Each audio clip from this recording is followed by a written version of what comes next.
All right, and we are back in the world of Timberborn, and today we are going to be renovating our industrial district. Over the last couple episodes, we have been building this area up, and we have done some really great work with it.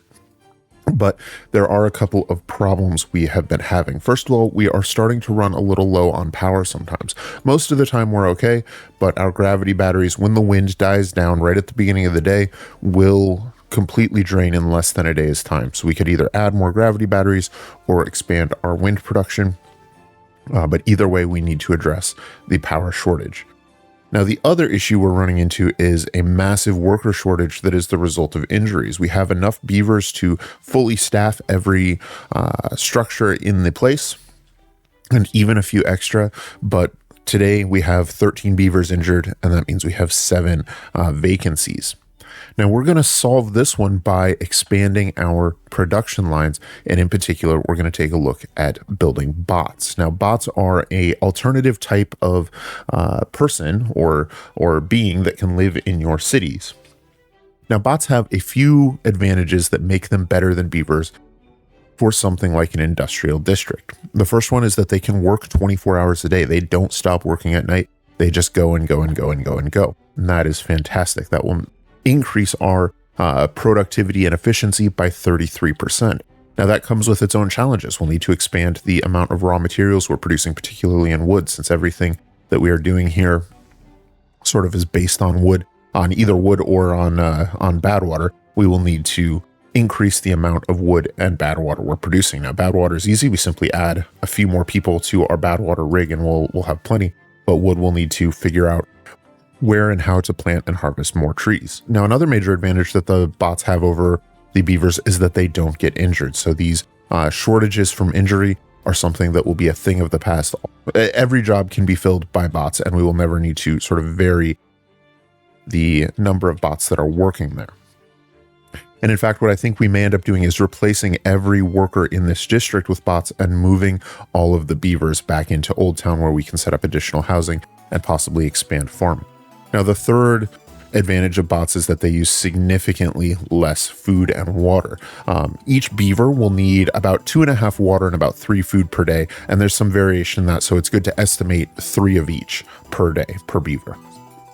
Now, fortunately, that's something that's fairly easy to provide for, but if we go into science and we look at the refinery, we can see the recipes for biofuel, and bots will consume 2 biofuel per day.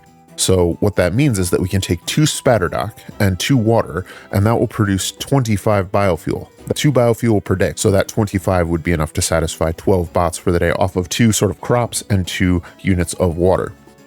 So we can massively extend our workforce with a relatively minimal cost investment.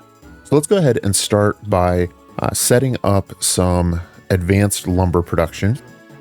And I think what we may want to do is cross the river over here and set up another well and do another large tree area on that side of the river. Now, we want this to be connected to the industrial district, so we'll clear out this road. And now we can build a path across the river back here and bring it on over and then over here. And what that will let us do is use some levees to set up an additional well, just like we've done before. And then at the top of this, we can place a fluid dump and then set up a forester and some lumberjacks over here, which will allow us to plant a rather large area. So even here, the forester can do the rest of this plateau. And if we clear out some of this terrain with dynamite, we'll be able to do a great deal over there as well. So we can set up a forester. I think 2 lumberjack flags should suffice, and we can actually place those within the corners of our well, and that means we'll have plenty of space for planting trees. Now, since we're doing lumber, we'll go ahead and do oak trees. All right, so now that that is taken care of, these are going to require some additional workers. I think what we need to do is pause some of our other production lines in order to get bots set up, and then we'll reestablish those production lines. I think the number of injuries is just going to keep stacking up. So for example, I think we can go ahead and pause our dirt excavator altogether. I think we can pause our explosives factories, and we can reduce the number of people we have working in the mine. We can just drop that to 3. And that should resolve that, give us some spare workers, and that means that we'll be able to have our our fluid area set up. And then as we set up bot production, hopefully we'll see fewer injuries with some of those more dangerous workplaces reduced. And that means we'll be able to effectively staff those bot factories until we start getting bots that can take over some of these jobs. Now, as far as the bots go, everything to make them is in the science panel. We're going to need a refinery. We'll actually probably want two eventually because we will want some of the catalyst, but we're going to need one refinery to start in order to make biofuel. And the biofuel, I think we are going to build out of spatterdock and water because I think that ends up being the most efficient for some value of the word efficiency, which obviously can change. But we'll go ahead and set that up to the spatterdock biofuel. And we may want to double check that we're producing enough spatterdock. Although, again, because of the ratios, because of how much we produce, it doesn't actually take much. A single day's worth, less than a single day's worth of spatterdock and water for a normal beaver will provide for 12 bots. So we'll have plenty of excess there. Now, actually producing the bots is going to be done in two buildings. We have a bot part factory, which we'll need 3 of to make 3 different components, and then a bot assembler. So let's go ahead and set those up. And I think if we do it just right, we might be able to fit 1 bot part factory, 2 bot part factories, and yes, 3 bot part factories right there. And then we can connect power to these just by running a line right back there. We'll need to expand our roads to connect up to the 3rd factory there, just like that. And once that is done, we can go ahead and set up our bot assemblers. Now, the bot assemblers themselves, if we look at the ratios of these bot part factories will create 1 chassis in 18 hours, 1 head in 18 hours, and 1 limb in 4.5 hours. That means it'll make 4 limbs in 18 hours. A bot assembler will take 1 chassis, 1 head, and 4 limbs and produce a bot in 36 hours, which means that 1 round of factories can actually provide for 2 assemblers. So we can go ahead and set up our 2 assemblers right over here, just like so. And that should allow those bots to be produced in relatively quick succession. Those are being constructed and should be up and running in short order. While those are working, let's go ahead and increase the production of spatterdock. Now, we currently have a full stockpile of spatterdock as well as some more sitting in the fields, but we're going to be increasing that pretty substantially, certainly more than whatever portion of food we're doing. So what I think we can do, if we clear out this dam and place some more stairs over here, then what that'll let us do is allow this aquatic farmhouse to reach much further, and we can plant a bunch more spatterdock down here, just like so. And that will allow these workers to increase that production that we need. Now, as far as water goes, we should be just fine. If we look at our global stats, we're at 121 beavers, and we should be producing enough for around 150. So again, given that bots use much less, we should have no trouble providing the water we need. We are going to run more into the issue of power, though, so we need to get started working on that. So what I think we should do is start by expanding our power out along this ridge. We've got some space here where we can set up some additional windmills, and I think that will help a lot. And then we might be able to extend our gravity batteries out over near our bad water processing. So let's go ahead and delete this platform and this power shaft, since we're not using those right now, and we'll replace those with a vertical power shaft, which will let us run power up onto this area. And then we can place windmills all along here. Every 3 tiles we can put down a windmill, just like so, and then run power to connect them. And those should connect in to the existing power grid, so that'll give us a nice boost to our production. Now, those are going to take some time to build, and in the meantime, we can go ahead and set up these gravity batteries out along this road.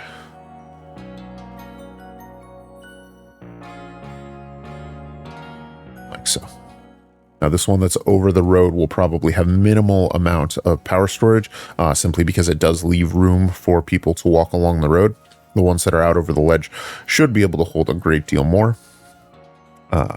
But once those are built, that should probably just about double our power storage. And hopefully with the expansion to windmills, we shouldn't run into shortages for a while. If we do, we can always continue expanding further. All right, we have our first 2 bots. Let's go ahead and assign them to one of our workplaces, one of our bot factories, so that we can start producing them a little bit more rapidly. Now, when you want to assign a bot to a workplace, you do need to unlock it, and that costs science. It costs 10,000 science points to allow bots to work at a bot factory. Fortunately, we've been running our observatory for a long time, so we have tons of science, more than we could use. But by setting this one to run on those bots, we are in a good place for that. We've gotten 2 more, so we can go ahead and switch over the other ones. And because we have unlocked the bot assembler workplace type for our bots, it didn't cost us additional science. So it's not per building, it is per job, so to speak. All right, we have run out of power, and that is exactly what I had feared would happen and was concerned about. But hopefully we are going to start seeing some of these some of the power expansion come in, and we'll see that eliminated.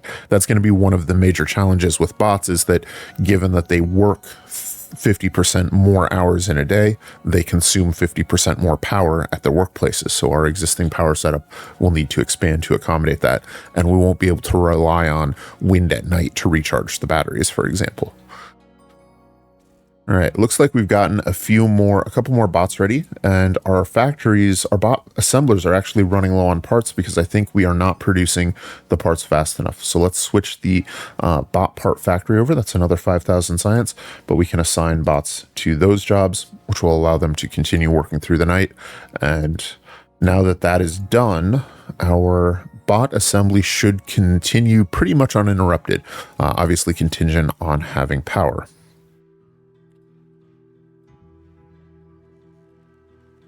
But with those done, it's just a matter of time now before we can start integrating bots into our other workplaces. And so, for example, I've noticed we're running a little low on gears. We may want to prioritize our gear workshops as our next bot workplace. Now, as this is a simpler one, it's quite a bit cheaper, only 1,000 science to replace bots there. Let's go ahead and do that. I think that would be a good next move for us. And that will allow those gear workshops to continue working through the night.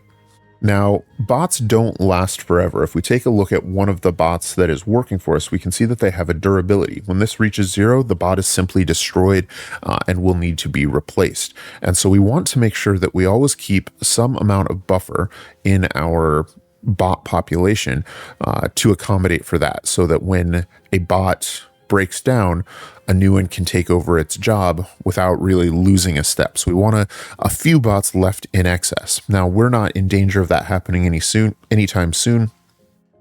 I am going to be watching these first bots just to see. So this one has gotten to a little under 90% durability. Let's say it's used 10% of its durability, and we've produced 11 bots. That means that we should be able to produce and maintain around 110 bots. We might be able to employ 100 of them before we have to really start watching that.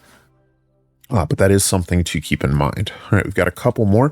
Let's go ahead and put them into actually, you know what? Let's put them into plank production, because with our gears working a little bit harder, and we're continuing to actually burn through those gears like crazy, we may want to expand our gear production, but we're also starting to make a decent dent in our plank production. So let's switch over our lumber mills to be workable by bots, and then we have 3 available, so we can assign 3 of them to be staffed by bots.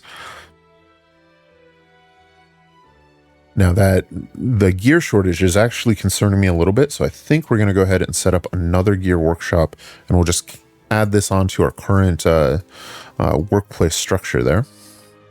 And we'll even go ahead and make sure that that gets staffed by bots straight away, right out of the gate.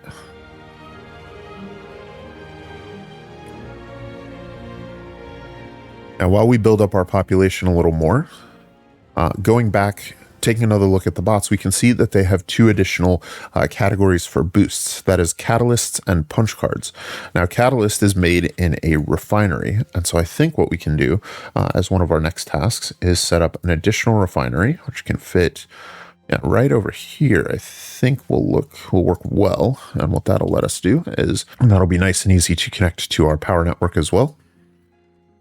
And then we can set up a storage tank for catalyst. We'll set this one to produce catalyst, and that is made from maple syrup as well as extract.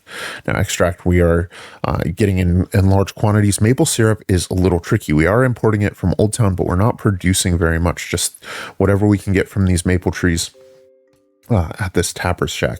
And so I think we may want to expand that. So let's go ahead and plant some more maples just down along here, pretty much as far back as we can go, and then re-enable this forester so that we can get those planted.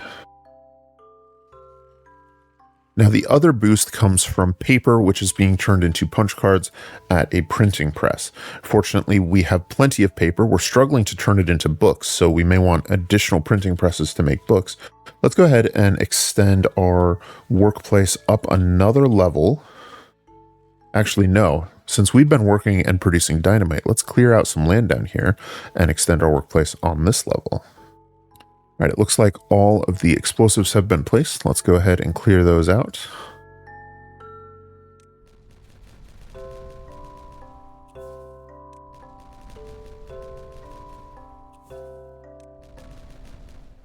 And it is beautiful. I love it. All right, so back here, I think we had decided we want a couple of paper mills as well as a punch card factory. So those are all located in wood. So we can set up 1, 2 paper mills, and then a printing press for punch cards. You can run a path back here and in from the paper mills. Now, once those are done, we can go ahead and assign those directly to beavers and make sure we're producing the punch cards. And then I think we're going to want access to a warehouse of punch cards somewhere where the beavers can get to it pretty easily. So let's go ahead and set up a warehouse right here on this platform so that beavers from all over the district have relatively quick and easy access to it, because they will need to access those every few days. So let's set up a storage for we'll do a large warehouse here and set it to punch cards. All right, we are continuing to get more and more beavers working. I think we can go ahead and start replacing them at some other jobs. It looks like the bots can work at the lumberjack flag without needing to unlock anything. That'll give us 24-hour access to this wood over here. And let's see. I think our wood workshop is another candidate. We can go ahead and replace those. And once that's done, I think that will handle all of the major production lines for bots except metal. So I think metal should be our next step. Let's go ahead and replace the beavers up at the mine with bots. And what might be a good idea for the beavers up here is if we were to set up storage tanks for both catalyst and for biofuel, so that the beavers working at the mine don't have to travel all the way down into town in order to top off.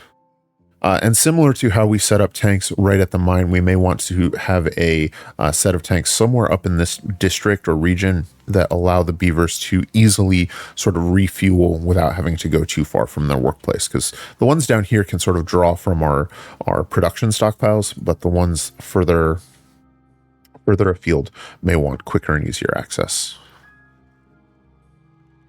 All right, and taking a look at the bots that are working at the bot assembler, with both the catalyst and punch card boost given, they have 170% working speed and 80% movement speed bonus.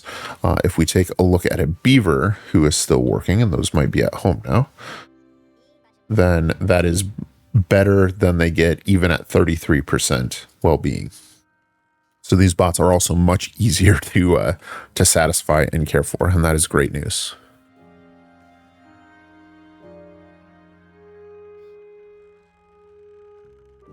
All right, so setting up a windmill expansion over here should help our power a little bit. I did go ahead and clear out 3 spaces of tile so we can run this power underground to connect to windmills on this side. And then we can fill in with either overhangs or platforms if we want to cross this gap and continue expanding in this direction as well. And watching our stockpiles as this goes on, it looks like we are still short on planks. We are also short on gears. We haven't recovered our gear production as much. So I think we're going to want to set down a couple more lumber mills and another gear workshop. And I think we will do that by clearing out some of this terrain up here.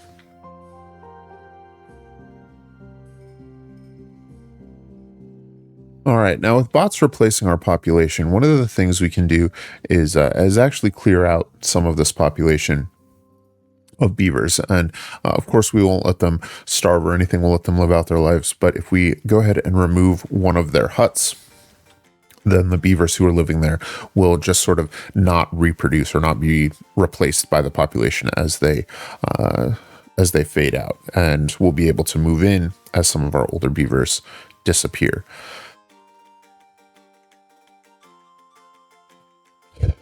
And as we go, we'll continue to replace the bots in various workplaces with, or the beavers in various workplaces with bots, just switching them over to make sure that that those tasks can be done successfully and easily and effectively. And it looks like our minefield has been laid, so we can go ahead and clear out some more terrain here.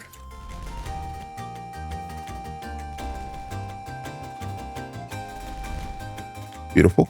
And let's go ahead and start producing more planks and more gears. I think 3 more lumber mills and 1 more gear workshop should be plenty for us. We'll set those to all be staffed by bots, and we will run power along the back just like so.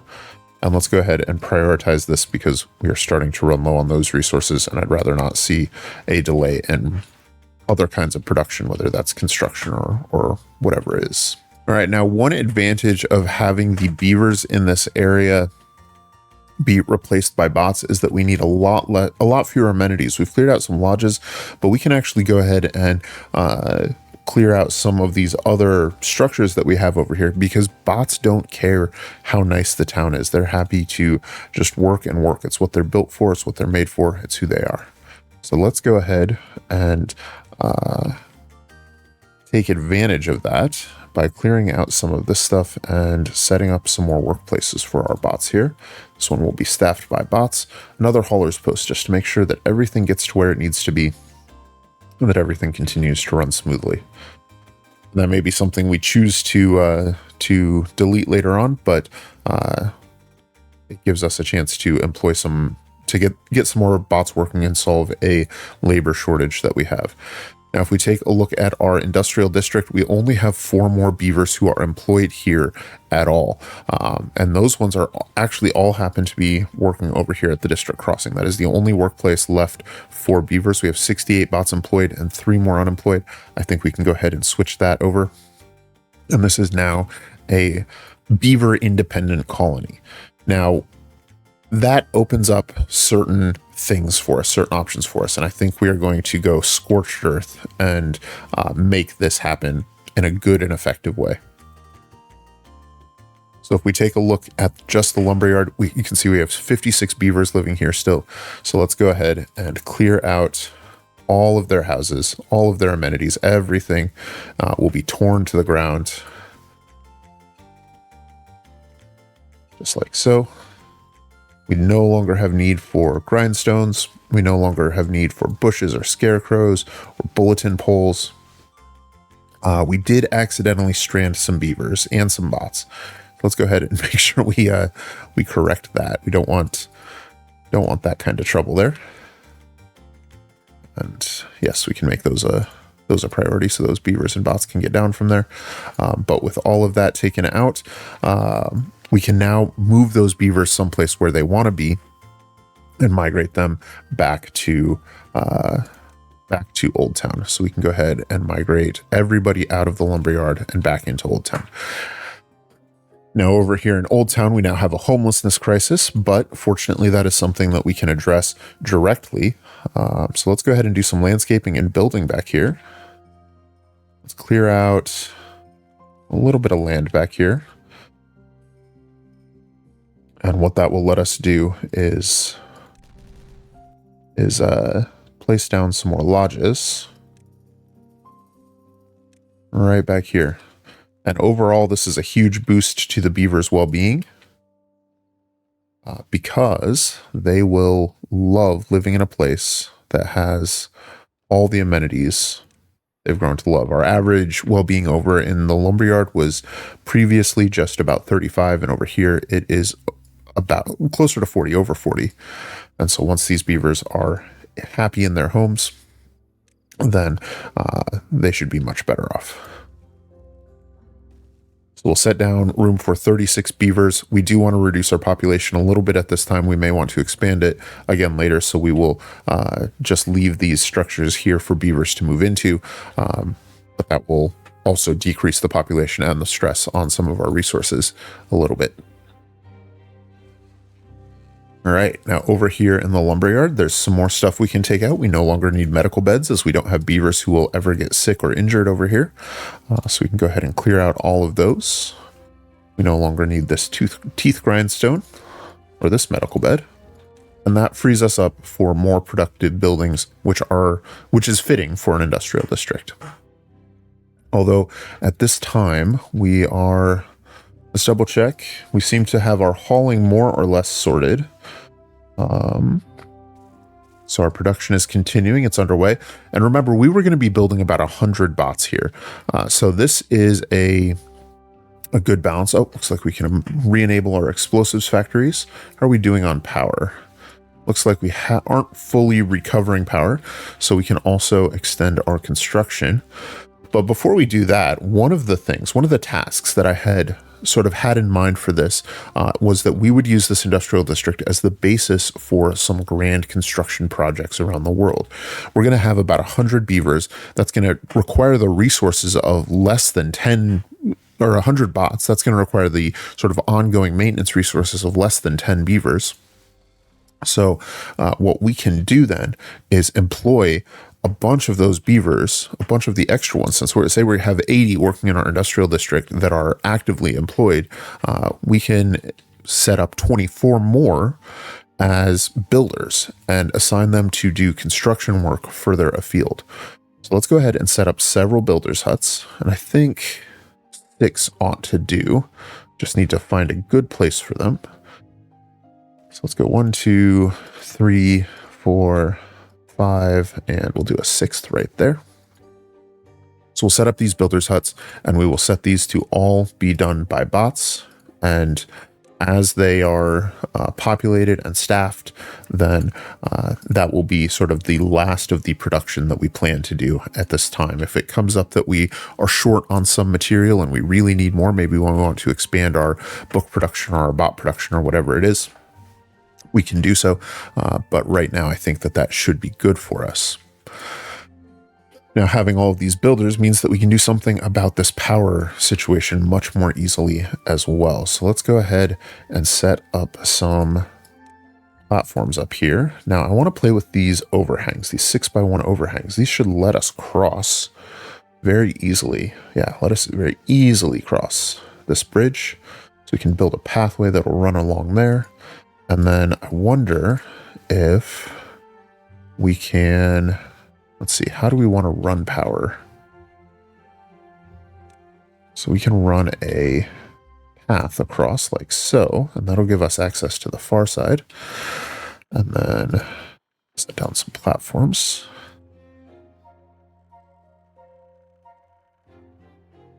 Actually, rather than doing platforms here and here, let's do these as vertical power shafts. So that we can run power along underneath there.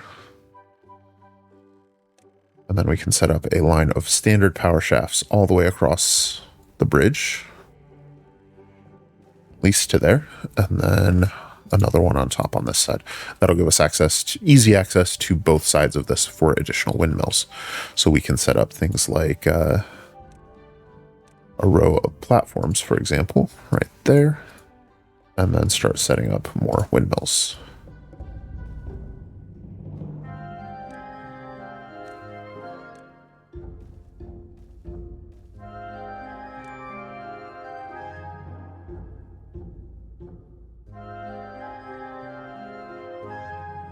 And it is amazing when you have so many beavers and in particular bots who can work all through the day, how quickly they do some of this work. They're just filling this in so fast. So that is excellent. I love having the large fleet of builders there.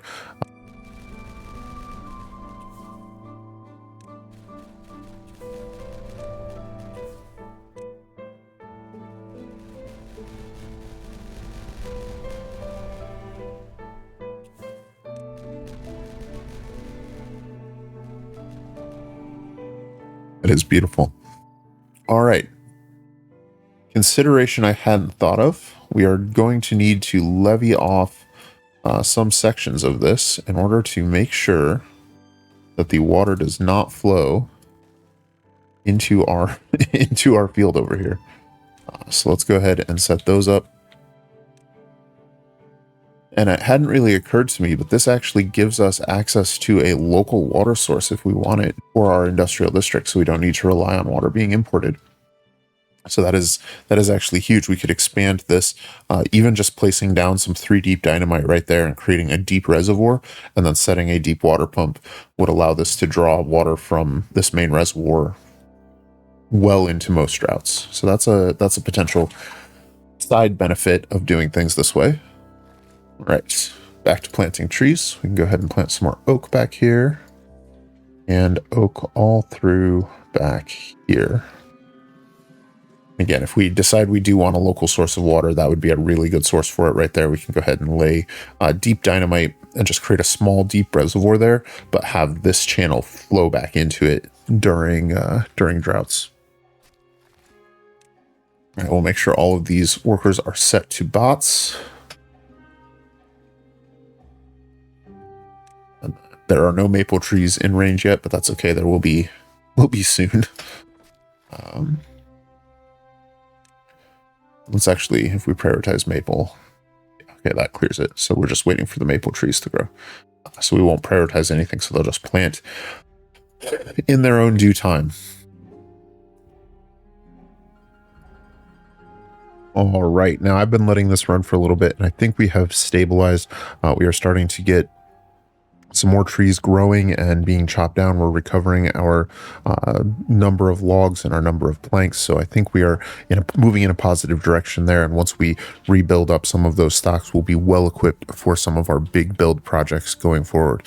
We're still a little light on catalyst. I'd like to see more, so we may need to expand further some of this maple tree production we have, but I think that would require us to expand to an additional area, possibly filling in some landscape or expanding another well up on top of, expanding to another well up on top of the hill or something like that, because we simply are running out of space down here. I've also seen some really interesting looking industrial sort of tree towers, but I think those are really optimized for the iron teeth, and that the folktails don't quite have the easy way to get up to the top of the towers that's afforded by the tubeways. So that may be something to think about or play with in the future as well.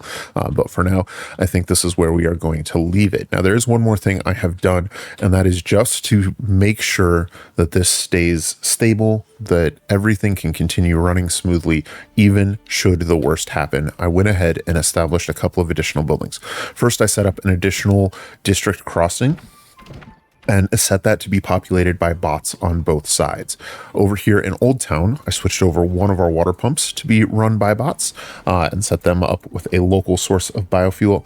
And then I also set our aquatic farmhouse to be staffed by bots and set them up with a local source of biofuel as well. And so in theory, what these three things should do, these three buildings should do, is that even if something like a horrific series of droughts came through and wiped out all of our crops, and we had a massive population failure here in Old Town, it should allow for our lumberyard district to continue functioning at some level, supposing that we are able to start pumping water and harvest spatterdock again before things get too far out of hand. Now, with the levels of redundancy we've built up at many layers, and we plan to continue building up with some of our next build projects, like a large reservoir over here, I don't see that happening anytime soon, but that ensures that even if the beavers in this region were to die out, the bots could carry on. And so that is something we have done. Now, one of the things to help with that is I also went ahead and set up automatic migration. So I set Old Town to have a minimum of 7 bots at all times, and that's just enough to staff those workhouses. So if any of those bots malfunction, they will be replaced automatically by new bots coming from the lumberyard district.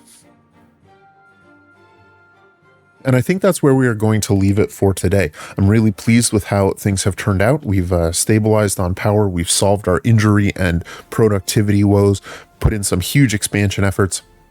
And overall, things are looking very good. So I think we are ready to move on to some of those big builds. But I would like to thank you guys for spending a few minutes with me here in the world of Timberborn. I hope you have enjoyed this video. Leave a like if you have and subscribe if you'd like to see more. My name is Takeover, and I hope you have an epic day. I'll see you soon.